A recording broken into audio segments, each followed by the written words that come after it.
नमस्कार, जन उत्तराखंड में आप सभी का स्वागत है। मैं हूं आपके साथ स्फूर्ति सिंह। खबरों की शुरुआत करेंगे, लेकिन उससे पहले एक नजर हेडलाइंस पर।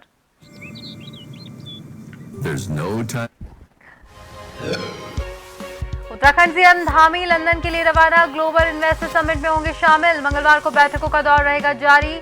जाने से पहले धामी ने किया ट्वीट।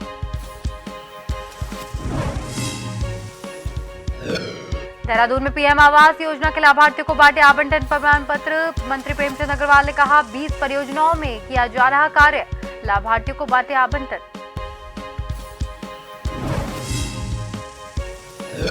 नैनीताल के हाईकोर्ट की सख्ती के बाद जोशीमठ भूधसाव की रिपोर्ट सार्वजनिक। 718 पन्नों की रिपोर्ट में पानी के रिसाव के चलते चट्टानों के खिसकने की बात।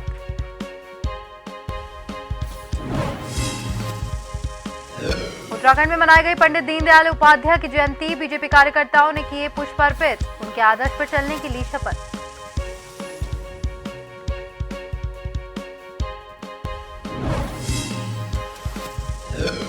चंपावत में गुलदार का हमला। दोपहिया वाहन चालकों पर किया अटैक। घायल पति पत्नी को अस्पताल में करवाया भर्ती।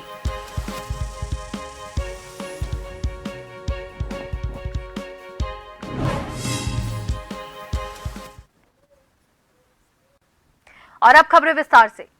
जब से लोकसभा और राज्यसभा में नारी शक्ति वंदन बिल पास हुआ है, तभी से विपक्ष इस बिल को केंद्र सरकार का जुमला बता रहा है। ये नहीं, कांग्रेस के कई बड़े नेता दिल्ली से अलग अलग राज्यों में जाकर प्रेस वार्ता कर रहे हैं। देहरादून में आईसीसी की प्रवक्ता प्रियंका सिंह ने कांग्रेस मुख्यालय पहुंचकर नारी शक्ति वंदन बिल को लेकर केंद्र सरकार पर जमकर हमला बोला।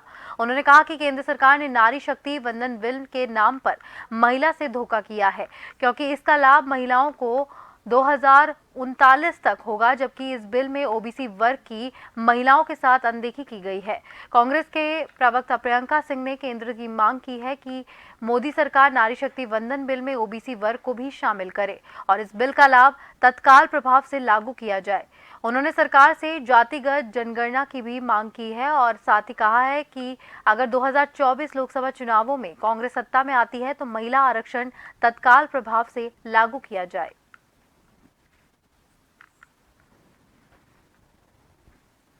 कराया गया 2011 में कांग्रेस पार्टी के द्वारा SECC कराया गया था। हमारी मांग है कि उसको रिलीज़ किया जाए, उस डाटा को रिलीज़ किया जाए। 50% जो आरक्षण का कैप है उसे हटाया जाए और कांग्रेस पार्टी की मांग है कि ये जो जातिगत जनगणना है इसका डेटा सारा रिलीज़ किया जाए। साथ ही में हमारी मांग है कि जो महिला आरक्षण अधिनियम है इसको तुरंत लागू किया जाए, तुरंत प्रभाव से महिलाओं को उनका अधिकार दिया जाए। आवास मंत्री डॉक्टर प्रेमचंद अग्रवाल द्वारा विधानसभा स्थित सभागार में प्रधानमंत्री आवास योजना के लाभार्थियों को आवास के प्रपत्रों का आवंटन किया गया।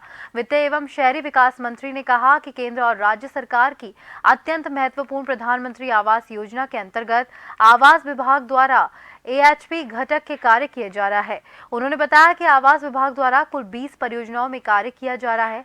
शहरी विकास मंत्री ने कहा कि आवास और विकास परिषद द्वारा निजी विकासकों के सहयोग से हरिद्वार में संचालित बेलडी रुड़की आवासीय परियोजना के तहत 628, शमशानगर गदरपुर आवासीय परियोजना, उधम सिंह नगर के अंतर्गत 238 गंगापुर गोसाई आवासीय परियोजना और वहीं उधम सिंह नगर के अंतर्गत 120 और उकरोली सितारगंज आवासीय परियोजना, उधम सिंह नगर के अंतर्गत 319 लाभार्थियों को आवास के प्रपत्रों का आवंटन किया गया।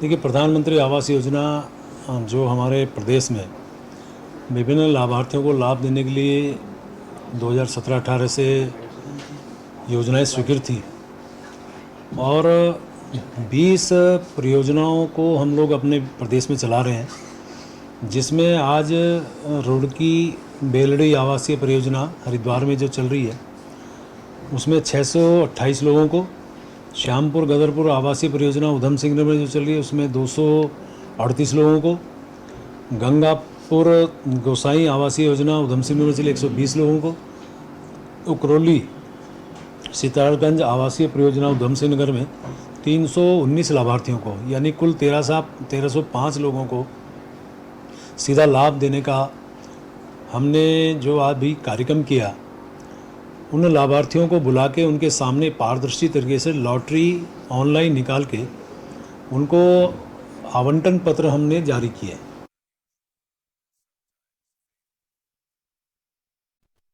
कैबिनेट मंत्री गणेश जोशी ने हाथी बड़कला स्थित कैंप कार्यालय में पंडित दीनदयाल उपाध्याय की 107वीं जयंती के अवसर पर उन्हें भावपूर्वक स्मरण करते हुए पुष्प अर्पित किए और उन्हें श्रद्धांजलि दी।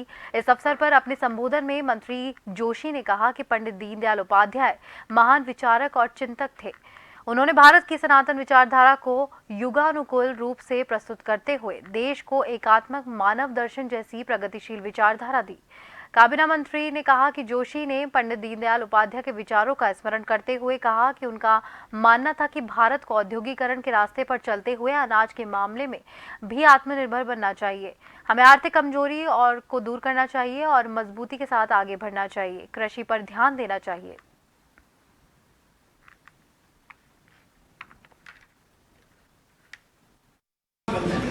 भारतीय जनता संघ के स्थापकों में एक भारतीय संघ के प्रथम महामंत्री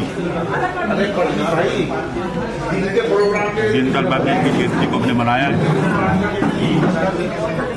जिस चिंतन विचार को लेकर आज केंद्र के अंदर भारतीय जनता पार्टी की सरकार है कि भारतीय जनता पार्टी की सरकार है, एकात्म मानववाद और उनका कहना था कि समाज के अंतिम पीढ़ी के अंतिम व्यक्ति पर विकास की लहर पहुंचनी चाहिए।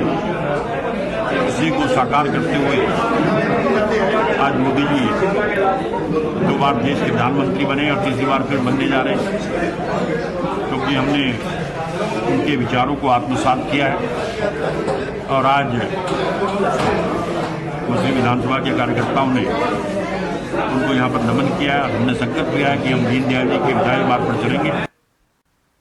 सल्ट अल्मोड़ा जिले के विकास खंड सल्ट के राजकीय इंटर कॉलेज देवालय में ब्लॉक स्तरीय मुख्यमंत्री उदयमान खिलाड़ी प्रोत्साहन योजना अंतर्गत 14 वर्ष से 23 वर्ष तक के आयु वर्ग के प्रतिभागियों ने आयोजित किया, जहां पर 10 न्याय पंचायत के छात्र छात्राओं ने प्रतिभाग किया। छात्राओं ने वर्ग की परीक्षाओं में आयोजित की गई। ब्लॉक समन्वयक ध्यान सिंह भाकुनी ने बताया कि छात्र छात्राओं ने एथलेटिक्स, कबड्डी, वॉलीबॉल, बैडमिंटन और टेबल टेनिस के लिए प्रतिभाग किया। प्रत्येक प्रतिभागियों में चयन के लिए 800 मीटर दौड़, vertical jump, flying run, shuttle run और मेडिसिन बॉल फुटबॉल का आयोजन किया गया, जिसमें उनके द्वारा किए गए प्रदर्शन के आधार पर अंक प्रदान किए जाएंगे और प्रथम और द्वितीय स्थान प्राप्त करने वाले प्रतिभागियों का चयन जिला स्तर के लिए किया जाएगा। जिला स्तर से प्रत्येक खेल विधा में 25 छात्र 25 छात्राओं का चयन किया जाएगा और उन्हें अगले 1 वर्ष तक 2000 रुपये प्रति माह की छात्रवृत्ति प्रदान की जाएगी और 10,000 रुपये क्रीड़ा के लिए प्रदान किए जाएगा।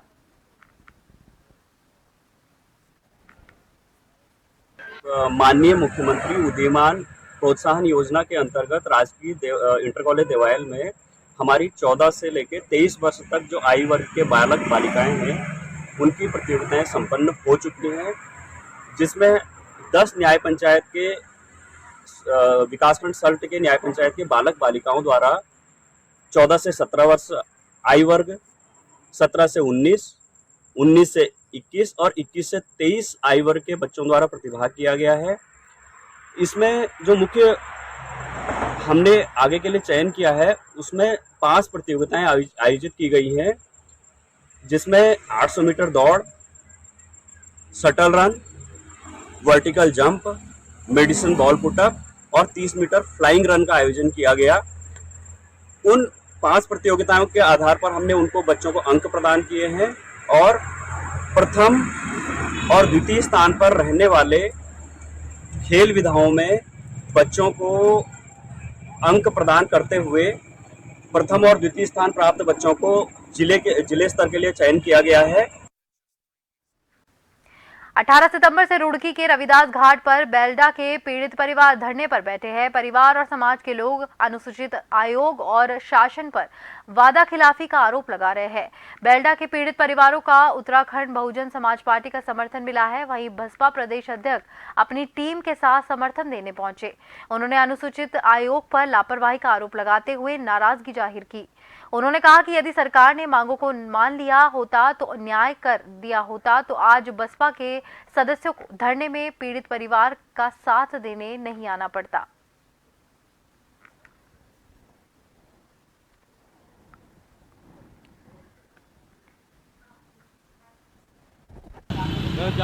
हम अगर मांगे मान ली जाती या इनको न्याय मिल जाता तो बहुजन समाज पार्टी आज समर्थन देने के लिए आती।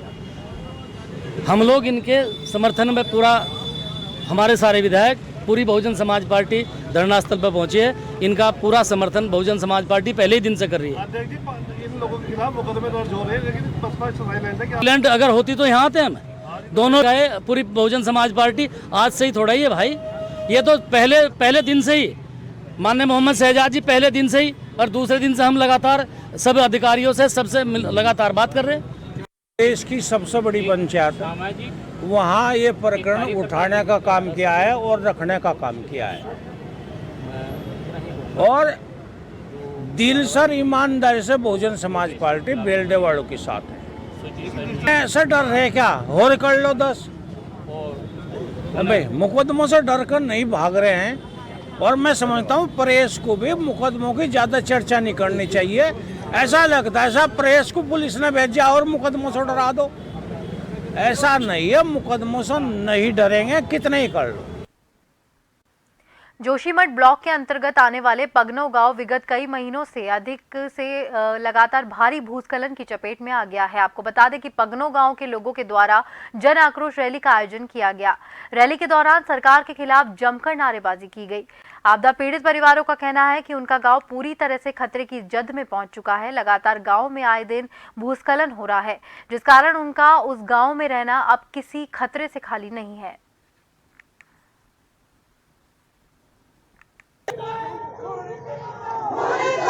इतना परेशान है कि हमारे छोटे बच्चे, हमारे बूढ़े, हमारे बीमार, हमारे जिस प्रकार से हमारा गांव में भूसा हो रहा है, उस प्रकार से जो है हमारा गांव पूरा खत्म हो चुका है। और आज हमारा गांव जो है, हम जिला प्रशासन के पास जा रहे हैं, वो लोग कह चुके हैं, कहने की जरूरत नहीं है। और आज हमको 100 पर इसलिए उतरना पड़ा, अगर प्रशासन पहले ये कार्य कर देता तो हमारे गाय बच्चे सब बेचने को तैयार है। लोगों ने अपने बच्चों को शिफ्ट कर दिया और प्रशासन कहता है कि आप किराए पर है, हम किराए दिए, लेकिन हमारे गाँव में किराए पर रहने के लिए कुछ भी नहीं है। न तो अगर होता बाजार की बात तो हम बाजार में जाते, बाजार में किराया ले, लेकिन बाजार नहीं है, गांव है, हम जाए कहाँ जाए। इस प्रकार से हम लोग परेशान हैं। और यहाँ पर जो प्रशासन का हमारे जो है आवाज बंद कर रहा है कि तुम मत बोलिए, तुम्हें बोलने की जरूरत नहीं है, हम सब कुछ कर रहे हैं, इतना टेंट दे रही है, लेकिन माँ तारी जो है हमको 2 टुकड़े और 50 किलो राशन राहत के नाम पर मिले, न राहत मिली है।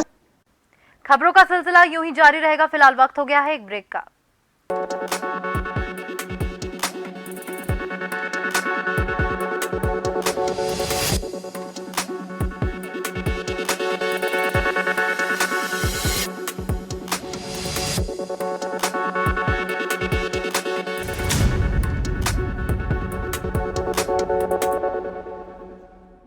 उत्तराखंड को वर्ष 2025 तक देश का अग्रणी राज्य बनाने का लक्ष्य लेकर औद्योगिक विकास की अपार संभावनाओं को हकीकत बनाते हुए राज्य सरकार ने बेहतर नीतियों और प्रयासों से उद्योगपतियों को उत्तराखंड की ओर आकर्षित किया है।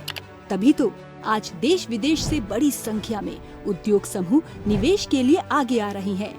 उद्योग, MSME, पर्यटन, हाइड्रो, सौर ऊर्जा नीति को संशोधित कर सरकार ने निवेश के सरल और सुविधाजनक दरवाजे खोले हैं। निवेश के बेहतर रास्ते निकाल रही प्रदेश सरकार, नीतियों का हो रहा सरलीकरण और क्रियान्वयन, सड़क, रेल एवं हाई कनेक्टिविटी का तेजी से विस्तार, ग्लोबल इन्वेस्टर्स समिट में जुटेंगे दिग्गज उद्योग समूह। आजादी के अमृत काल में उत्तराखंड भी आगे बढ़कर अपना योगदान दे रहा है, जिसमें उद्योग जगत को साथ लेकर प्रदेश में सिंगल विंडो सिस्टम को प्रभावी बनाते हुए उद्योग की राह सुगम बना रही सरकार, जिससे खुल रहे प्रदेश में उन्नति के नए द्वार।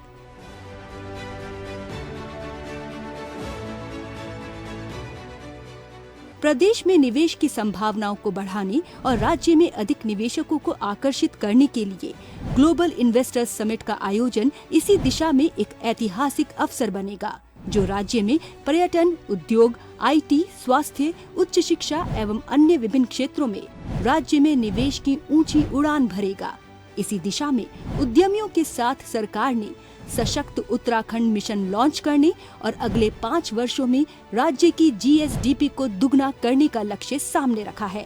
इस लक्ष्य को हासिल करने के लिए उत्तराखंड ग्लोबल इन्वेस्टर्स समिट 2023 का आयोजन उत्तराखंड के समग्र विकास की दिशा में है एक मजबूत कदम।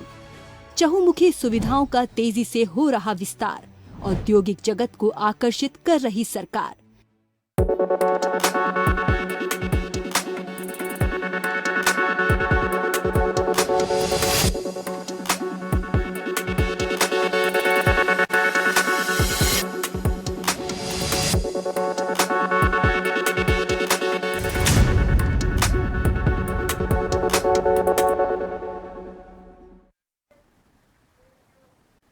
ब्रेक के बाद एक बार फिर से आप सभी का स्वागत है। बढ़ते अगली खबर की ओर। जनपद उत्तरकाशी के धनारी क्षेत्र के पीपली में यूपी निर्माण निगम का बड़ा कारनामा सामने आया है। स्थानीय लोगों का आरोप है कि वर्ष 2012 और 13 में यहां पर पॉलिटेक्निकल कॉलेज का निर्माण कार्य शुरू हुआ था, पर निर्माण एजेंसी ने केवल एक कच्ची सड़क खोदने के अलावा 10 सालों तक यहां पर एक ईंट तक नहीं लगाई है, पर इसके एवज में निर्माण एजेंसी को करोड़ों रुपए का भुगतान किया गया है। पूर्व जिला पंचायत उपाध्यक्ष सुरेंद्र पवार का कहना है कि जब यहां पर कोई काम नहीं हुआ तो उन्होंने इसके लिए आरटीआई से जानकारी मांगी। इसके तहत जानकारी मिली कि संबंधित विभाग को 3 करोड़ का भुगतान किया जा चुका है। वहीं भाजपा के जिला मीडिया प्रभारी का कहना है कि उन्होंने उच्च शिक्षा मंत्री सुबोध उनियाल से कार्यवाही संस्था यूपी निर्माण निगम की शिकायत की है, जहां पर मुख्य सचिव ने जिलाधिकारी उत्तरकाशी की अध्यक्षता में जांच कमेटी बनाकर जांच की बात कही है।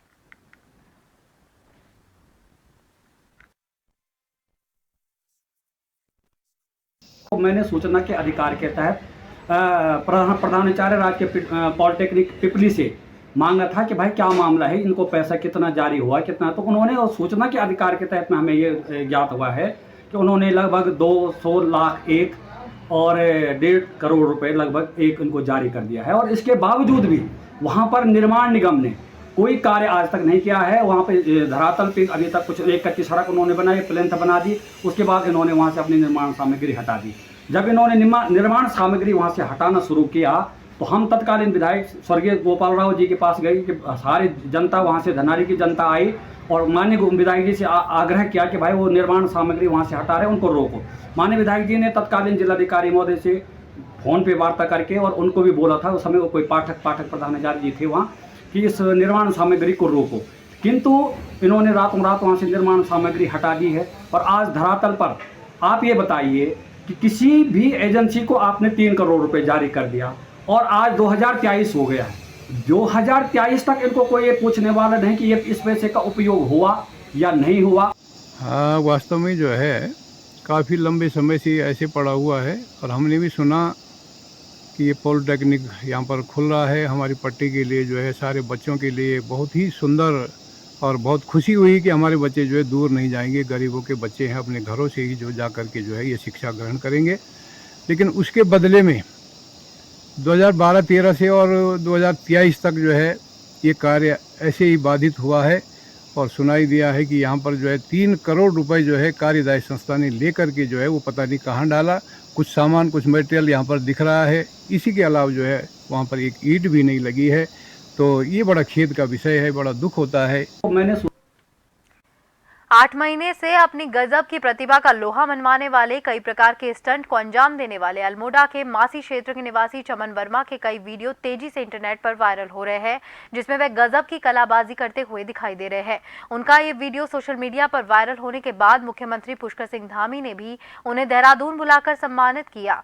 इसके फलस्वरूप हल्दू चौड़ निवासी समाजसेवी और भाजपा कार्यकर्ता शुभम अंडोला ने चमन वर्मा को अपने निवास स्थान पर बुलाया। अपने परिवार की ओर से 51,000 रुपए की धनराशि का चेक प्रोत्साहन के रूप में उन्हें दिया। इस मौके पर उन्होंने चमन वर्मा को उज्जवल भविष्य की शुभकामनाएं भी दी।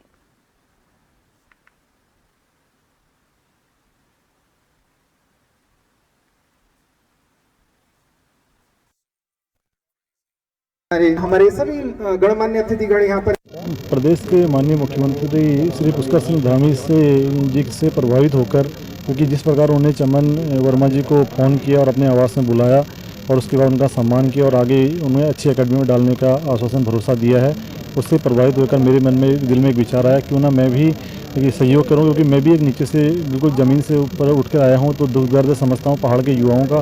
तो इसलिए मेरे मन में विचार आया, मैंने अपनी जो मेरी फर्म है हीरा एंड टीआर सप्लाई मेरी मम्मी जी और पापा जी के नाम से है, उसी से मैं लोगों का सहयोग करता हूं। तो 51,000 की जो राशि है इनको मैंने सप्लाई में भेंट करने की मेरे मन में जो भावना आई, मैंने वो पेश की। मुझे अभी तैयारी करे हुए 8 महीने हो रखे हैं। सिर्फ 8 महीने में आप देख ही सकते हैं मैंने कितना कुछ कर लिया है, जिससे मैं ये बताना चाहता हूँ कि कोई भी कार्य असंभव नहीं है। आप बस प्रैक्टिस करते रहिए, अब फल की चिंता मत करिए, वो आपको मिल जाएगा, बस आप मेहनत करते रहिए।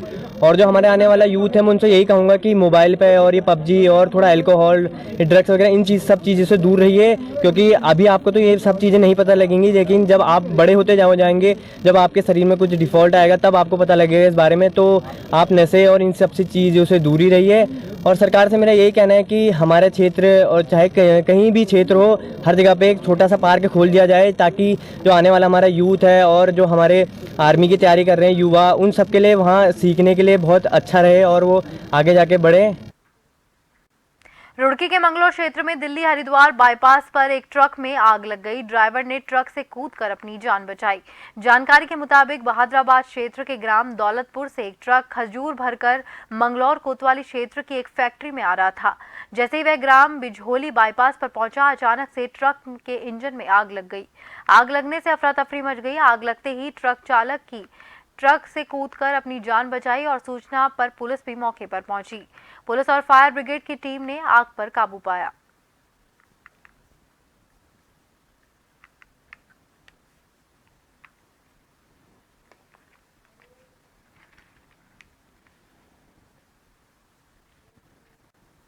चंपावत के सूखी ढांग और बस्तिया के पास दोपहिया वाहन चालक पर गुलदार के हमले लगातार जारी है। मटियाली क्षेत्र पंचायत सदस्य अपने पति के साथ बाइक से टकनपुर के लिए जा रही थी, तभी अचानक से एनएच में टनकपुर 8वें मील के पास में गुलदार ने उन पर हमला बोल दिया। दोनों बाइक से नीचे गिर गए, तभी गुलदार ने उनके पति के हाथ पर पंजा मार दिया। गुलदार के हमले से दोनों पति पत्नी घायल हो गए।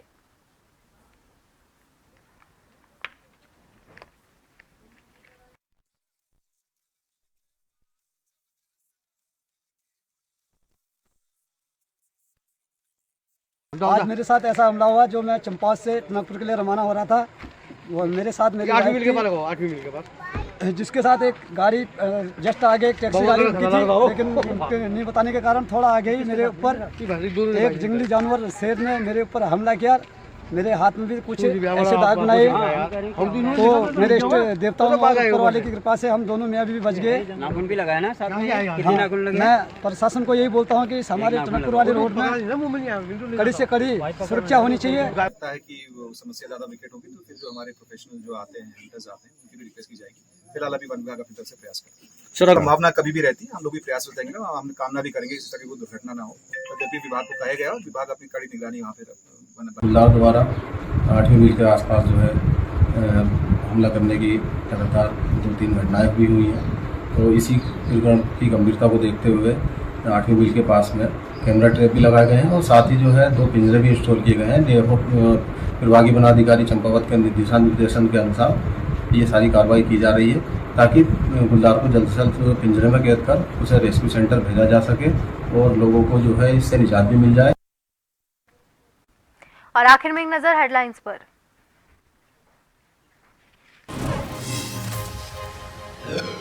उत्तराखंड सीएम धामी लंदन के लिए रवाना। ग्लोबल इन्वेस्टर समिट में होंगे शामिल। मंगलवार से बैठकों का दौर जारी। जाने से पहले धामी ने किया ट्वीट।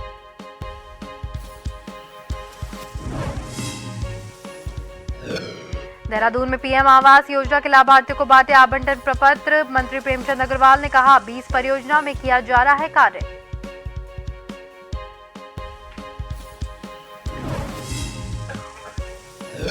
नैनीताल की हाईकोर्ट की सख्ती के बाद जोशीमठ भूधव साहब की रिपोर्ट सार्वजनिक। 718 पन्नों की रिपोर्ट में पानी के रिसाव के चलते चट्टानों के खिसकने की बात।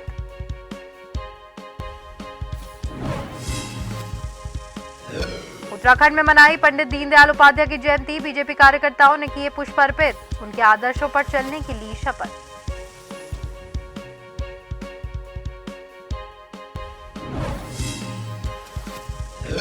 और चंपावत में गुलदार का हमला। दोपहिया वाहन चालकों पर किया गया अटैक। घायल पति पत्नी को अस्पताल में करवाया भर्ती।